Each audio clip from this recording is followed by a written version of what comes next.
This is a video review. Yeah, you had to do that, didn't you? Oh, yeah. You've been trying to do it all day, haven't you? I've been looking forward to doing this all day, man. Okay, so this is a video review. However, it is not that Sparta. It is, in fact, the original The 300 Spartans, which is a 1962 sword and sandal classic. Oh, yeah. That was apparently the inspiration for Frank Miller's the comic of 300. Yep. He said in interviews that he actually grew up watching that film and idolised it as a boy, and that's what served as the inspiration for him to write the graphic novel in later years. You can kind of see it coming through. I mean, there's a lot of lines and scenes and stuff like this that are in the 300. Oh, yeah, definitely. Are kind of holdovers from the original film, because they are such classic lines, including things like, our arrows will blot out the sun. Yeah. But, of course, in the original The 300 Spartans, it's actually Leonidas who says, well, we will fight in the shade. Oh, yeah, definitely. Yeah. So there's lots of great things. Sticking with we'll come back to the 300 in a minute. Sticking with the 300 Spartans. Oh, yeah, we need to stick with that. It's much more historically accurate, as far as a 1962 movie can be. Yeah, because the thing that they undermixed, kind of left out, they made it seem as if the Spartans fought alone, as just against the Persian army, and it wasn't just them; it was the Athenians and you had 700 Thespians at their back, and then the entire Athenian navy covering their flank. That. Yeah, so it was actually quite a big fight, but it was, we must say, it was actually the Spartans at the front of all this, and everyone else was kind of held back in to watch the Spartans, basically. Yeah, pretty much. They were to lead by example for when they had to fight. Yeah. Which is all very cool. However, things that I do like about this film is it gives you time to really love the characters. Like, you really get to know Leonidas, you really get to know other people and so on. You kind of get an overview of the Spartan and the politics of Greece as well. Yeah. However, I did notice while rewatching it, which it has been a while since I watched it. Yeah. It's not till about an hour and 40 minutes into the bloody movie that the first scene against the Persian army happens. An hour? What the hell? You need to have a lot of time on your hands if you want to sit there and watch this movie. It's not just something. Yeah, it's like 2.25 hours or something like this. It's a good chunk of film. Pretty much. But more than half the film, there's no actual fighting in it. Yeah. It's all politics. And the build up to it, Yeah. But I've got to say, when it builds up to the big fight, I mean, you're not disappointed. And that's the thing I miss about the sword and the sandal epics, like, take your pick, Ben-Hur, Spartacus, the rise and fall of the Roman Empire, even Samson and Delilah. When you see battle scenes and there's 800 guys on the screen, that's actually 800 guys on the screen. There was no such thing as CGI in those days, so it really looks impressive, Well, let's be fair, CGI's got a lot better, especially since movies like Lord of the Rings. No, I don't have a problem with CGI at all. However, one thing I will say about the classic sword and sandal movies is it does give you a feeling of bigger scale. Mm-hmm. However, the downside is that when the Leonidas, as his proper name is, he goes over the hill and he sees a Persian camp for the first time. They've got a couple of thousand people working on this film, so you get good sized military armies when they're fighting stuff like this, but you don't get the feel of a 1,000,000-man army. Mm. You don't get that true sense of they could shake the earth. And, of course, in 300, you do get that feeling of, there's that classic point where it goes, earthquake! No, Captain. Battle formations. The whole thing's shaking and everyone's coming for them. Yeah. Do you remember that bit in the 300 where it's like there's a scene where the Persian navy is completely decimated and everyone thinks, oh, that's brilliant. And then they look over a cliff and they actually see, like, there's millions more ships and they're oh my God, how can they be wiped out? And one of the Spartan soldiers says, well, we just saw a fraction of the Persian navy. And this is, for me, is one of the big differences about the 300 Spartans and the 300. The 300 Spartans is a sword and sandal classic, and it hasn't really changed much since it was made. And by that, I mean, it hasn't really aged. Well, it has obviously aged, because, it's a 1962 movie, let's face it, but it still stands up. 300 Spartans, the 300, I honestly thought that 300 would have aged badly. I watched it the other night in preparation for this, and you know what? I think it's actually aged. I think it's got better with age, because now we're kind of used to seeing these kind of unusual graphics and stuff like this, and you kind of forget, because when you first see the film, you kind of push back and remember all these big scenes. Like, you remember the Immortals were like the ninja guys and all the rest of it, and then You've got all these leapy guys and all the rest of it, and then you've got this bloodshed, and you've got the big creepy guy with the massive axe and whatnot. These are the things you tend to remember. But when you go back and watch it now, you go, holy cow, Jared Butler is really good in this movie. Yeah, which is something I never thought I'd hear myself say. Yeah, Michael Fassbender's first major performance. And you get to see Lena Headey naked. Well, okay, yeah, bonus, I suppose. Yeah. But it's, you got your IMDb there? I do indeed. I'm looking for the name of the captain. It's Vincent something or other. Okay, hold on a second. I will just... cast. Let's see. Should we time him? See how quickly he can do it? What are you looking for? All of the cast, yeah? Yeah, well, Vincent something, I'm sure it is. You're talking about the 300 Spartans, yeah? Yeah, no, 300. Vincent Cassel. Cassel, that's Yeah. the man's name. Vincent Cassel. I Did you actually look that up? Did you remember that? I remember that. Let me see your phone. Okay.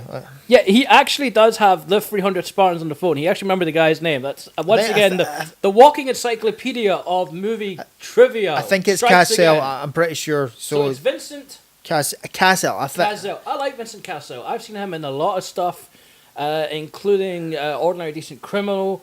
Do you remember that BBC document thing with the modern retelling of the Shakespeare story, the Macbeth one? He was the head chef in it. Yes, I remember that. He was quite good in that as well.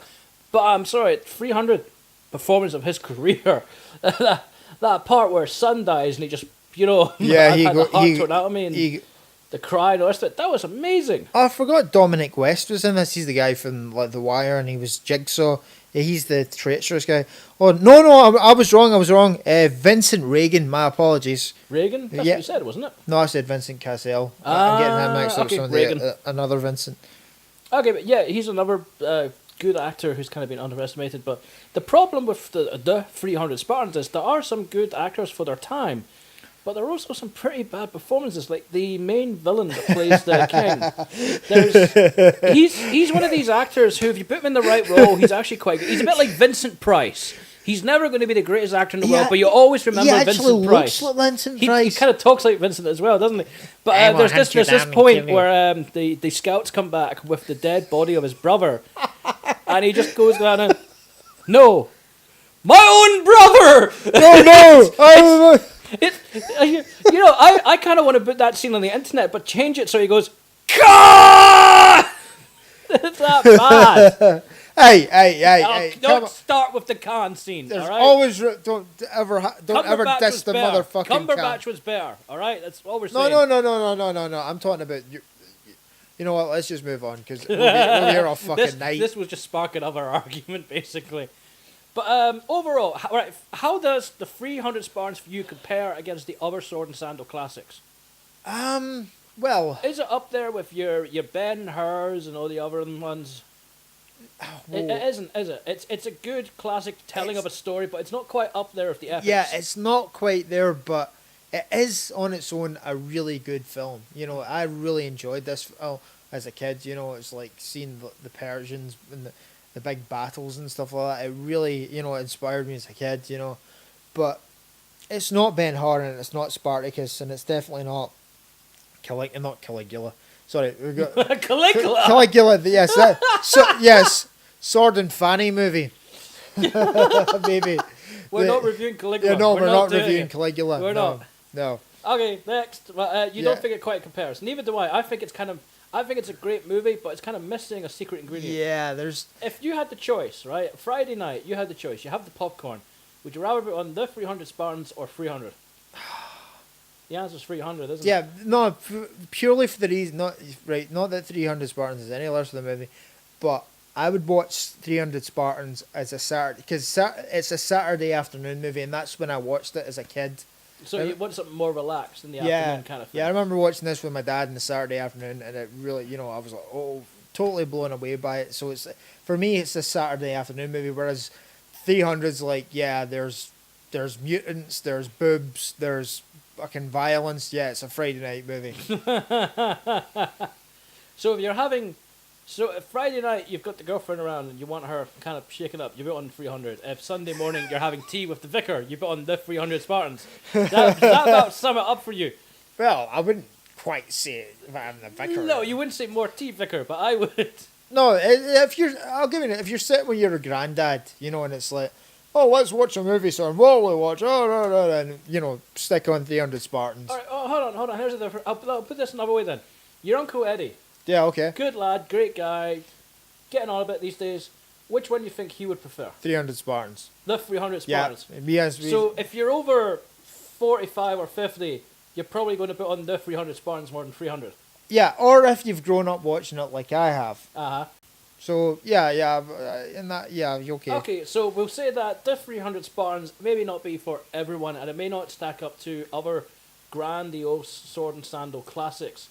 However, it is in a category of its own. It is the telling of a good original story. There is, despite my jokes, some nice acting in this and some great scenes. So much so that they actually inspired Frank Miller to write this amazing graphic novel, which of course led to its own film, which has also now led to another film, which we're not going to talk about because we haven't seen it, and we've been hearing kind of lots of mixed things. I hear Eva Green's really good in it, but overall there's... Yeah, so who knows? We might actually watch it at some point and give like a 60-second quotation on the thing or something. But I want to see it purely for the fact I want to see Xerxes finally get his comeuppance, you know, because no film's ever done that. Either the Xerxes from 300 Spartans or the Xerxes in 300. I don't even know when in the timeline is this. Does Xerxes actually die at Philoppolis? If I remember rightly. Oh, and bear in mind, this is pure, I'm trying to remember, so I don't really know 100%, but I think Xerxes was actually killed in a power struggle after he was defeated by the Greeks and the Spartans. Yeah, I think he was killed by his own people. Yeah, I think there was a kind of... But of course, we are talking about Hollywood. The people who, by the way, who tried to change the ending of Romeo and Juliet so they both live. Or they tried to change the story of the Enigma box. I don't know if you can hear it, but Sean, our cameraman, and let's face it, director for these things, because he's there with the soundboard and everything, is currently laughing his nuts off. I take it you didn't know about that.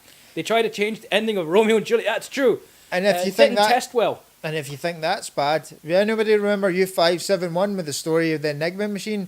It was the British, not the Americans. Get it up, yeah. There were so many complaints they had to put a little notice at the beginning saying this was done by the British Navy, not the American Navy. John Bon fucking Jovi in a World War II film. Give me a break. In the defence of what is it, U571, I think it is. U571, right. In the defence of this film, I will say that it is actually a completely fictional story, loosely based on events that happened in World War II. Do you know what? We're supposed to be filming the outro at this point where we say, our goodbyes and do something stupid. It's true. Before we actually do that, there's something I want to do. We weren't the only two people to watch this movie. The man behind the camera watched it as well. Sean, run in for a second. Come on, son. Come on. Here, boy. No, he's not a dog. He's a rat. There he's good. Oh, that's just mean. I'm only kidding, Biggie. Sean, be honest. How much did you hate this film? A lot. Was it too long? There wasn't enough action. It dulled. It was more about politics and more about politics of the Spartans rather than the thing the Spartans were known for, which was killing. Did you like the 300? I love the 300. Sure, you definitely prefer the 300. I do. Cool. From the babes of horse's mouth. Go on, get. Thank you, Sean. Get back to your corner. You'll be grand. Don't worry about the sound. I just brought Sean in to get a younger person's opinion. Like I said, if you're an older person, give the 300 Spartans a go. You might like it. Even if you just enjoy those type of movies, give it a go. So, what are we doing next week? Any thoughts? Well, how about you, 1572? You phone size 72. You hate that idea so much. This is madness. English. Yes, it is. Oh, it's Blue Paint Productions, and thanks very much for watching. Good night.